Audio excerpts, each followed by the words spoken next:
Welcome into the Bible from CR11. I'm glad that you have joined me here today. Today we're going to be talking about a very infamous subject that comes out of Revelation chapter 13. And this is a subject that has fueled a lot of conspiracy theories. This is a subject that has kind of been a source of a lot of fear-mongering, a lot of just crazy talk, a lot of looking around at quote-unquote Big Brother today. And of course, this subject matter is the mark of the beast. One of the problems we have when it comes to the mark of the beast is we're trying to make something that is for another time period fit into our lives today. The mark of the beast is not for you and I. The mark of the beast is not going to be the government sneaking into your house while you're asleep and inserting a chip inside of you. The mark of the beast is not you being fed through food or through water or through a cloud, some sort of substance or some sort of drug or some sort of technology that just marks you as Satan and takes control of you. That is not what the mark of the beast is at all. And as we get into Revelation 13, I will address exactly when the mark of the beast is going to come about and what it is. And so I will tell you that the mark of the beast, as I said at the outset of this video, is not for you and I. It is not for our time period. Just as many of you maybe have inserted or had a chip inserted into your pet as a GPS tracker to keep an eye on that pet if that pet gets away. But just as you have had a chip inserted into your pet, if you've had that done, that chip does not qualify that dog or that cat as having the mark of the beast. And if there was a chip inserted inside of you in the here and now, that is not the mark of the beast. So let's be very, very clear about that. Now, when it comes to the mark of the beast, we need to understand the context in which it comes about, because I think just understanding the biblical context of this, it answers so many questions. When it comes to the tribulation period, and that's when the mark of the beast is going to get instituted. When it comes to the tribulation period we know is going to last 7 years. We know that it's going to last 7 years because the Bible tells us that. We find that in Daniel 9:27. It's the final week of Daniel's 70th week. We find the days that are named there in Revelations 11 and 12, and the tribulation period being cut into two very specific periods, cut in half. Each of those halves represent 3.5 years. And so we know that the tribulation is a 7-year period. But when we begin to think about the 7-year period of the tribulation, we need to understand that 7-year period is cut in half. And what I mean is there's not one period that's going to transpire, let's say this century, and the second half of it transpire the second century. No, that's not what I mean at all. When Jesus talks about the tribulation period in Matthew 24, and very specifically in verse 21, he talks about the tribulation and then the great tribulation. The first half of the tribulation period, the first 3.5 years, is known as the tribulation period. The second half of the tribulation period, known as the great tribulation, is the worst time that the earth can ever imagine. And that is the period and time in which the mark of the beast is going to come about. So the mark of the beast comes about in the second half of the tribulation period. So the first half of the tribulation, there is no mark of the beast. In our day and time, there is no mark of the beast. Now, with that said, I think for biblical context, we need to understand that a major shift happens in the middle of the tribulation period. And as we read the book of Revelation, we can take Revelations 11, 12, and 13, and they kind of serve as a collage. These three events in the start of the Great Tribulation, the second half, all find their origins there. The 2 witnesses are killed. We're told in Revelations 12, a war breaks out in heaven. Satan is thrown down to the earth, and he knows he only has a short time left, 3.5 years to be exact. And but then we find in Revelations 13 the Antichrist.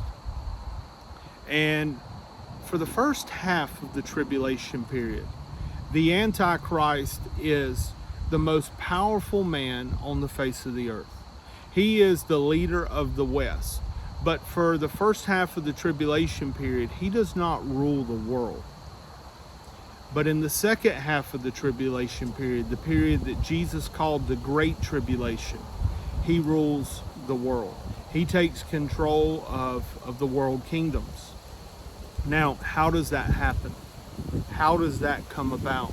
That's where the mark of the beast finds its place as a tool that Satan is going to use. Now,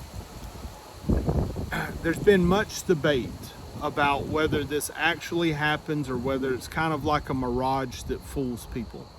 But in the beginning of Revelations 13, we find and we are told that the Antichrist suffers a mortal wound, meaning that he is assassinated, he is declared dead, but that he is brought back to life. And as a result of him being brought back to life, the world marvels at him. In fact, Revelations 13:8 says at that point in time, for those who have become believers, that if your name has not been written in the Lamb's Book of Life at this point in time, you will be deceived by this individual and you will worship him. He will become your God. And so how does he rise from the dead? The Bible tells us that he does receive a mortal wound. We find that when Satan is thrown down, Satan empowers him, works in him, works through him like never before. But we find that there's a third individual that comes onto the scene in Revelations 13. And that individual is known as the false prophet. The false prophet completes what is known as the unholy trinity. Satan continues to try to mimic God in a lot of things that he does. And in one of the things that he does, he creates his own trinity, where he takes on the role as the Father, the Antichrist takes on the role as the Son, and the false prophet takes on the role as the Holy Spirit, the religious one in their context, who works miracles, we're told in Revelations 13, causes signs to happen, and this is where the mark of the beast is instituted at. So here you have this individual, the Antichrist, who has suffered a mortal wound. He has been brought back to life. The world marvels, the world worships. And so in order to cement control, in order to fully take over the rest of the world, the mark of the beast is instituted. And it's instituted by the false prophet. Now, what is the purpose of the mark of the beast? And you can go back and read this in Revelation chapter 13, beginning in verse 15 and really going down through verse 18. And there's a very famous number that is associated with the mark of the beast, and that is the number of a man, and that is, of course, 666. And of course, the number 6 by itself is the number of man. It means incomplete, where number 7 means perfect, and we can attribute, obviously, perfection in that number to only God. The mark of the beast is given to individuals who pledge their loyalty to the Antichrist. They pledge their lives to the Antichrist. He is their God, right? He is the subject matter of their religion. And so what the mark of the beast tells us, or what it accomplishes, is that, number one, it accomplishes a one world government. A government that is under the thumb and the control of the Antichrist. It creates a one world economy. You cannot buy, sell, or trade unless you have the mark of the beast. And it also creates a one world religion, with the Antichrist being the subject, Satan, the false prophet, this unholy trinity, being the subject of who is being worshipped.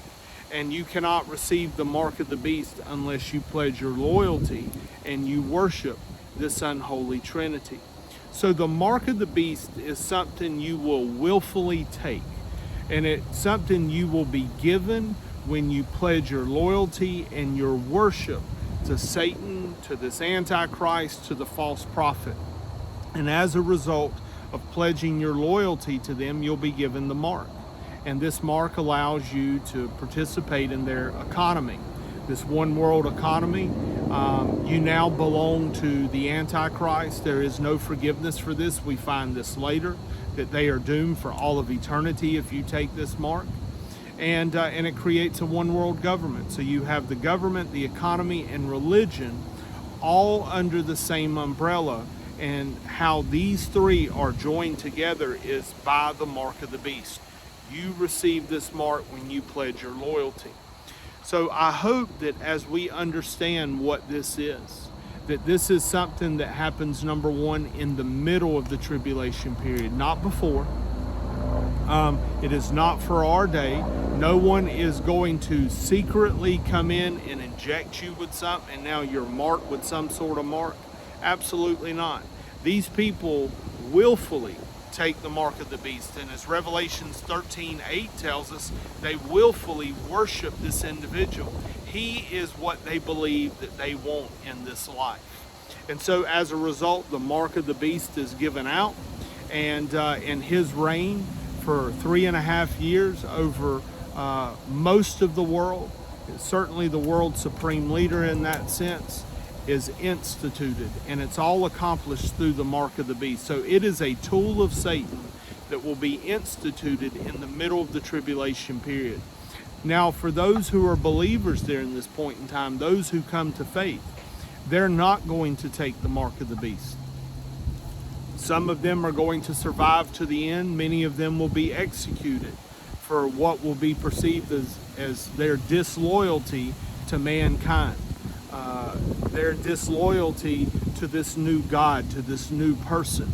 And certainly they will be fighting for their life day to day, hour to hour, as Jesus tells us that there's never been a time like this in the history of the world, and never will be a time like it afterwards.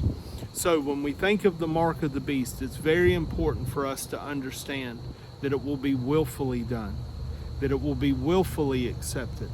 And what it accomplishes is it takes the Antichrist from being the most powerful man on the face of the earth and catapults him to being the world's leader, and in opposition to God himself, which will all culminate at the Battle of Armageddon at Christ's return.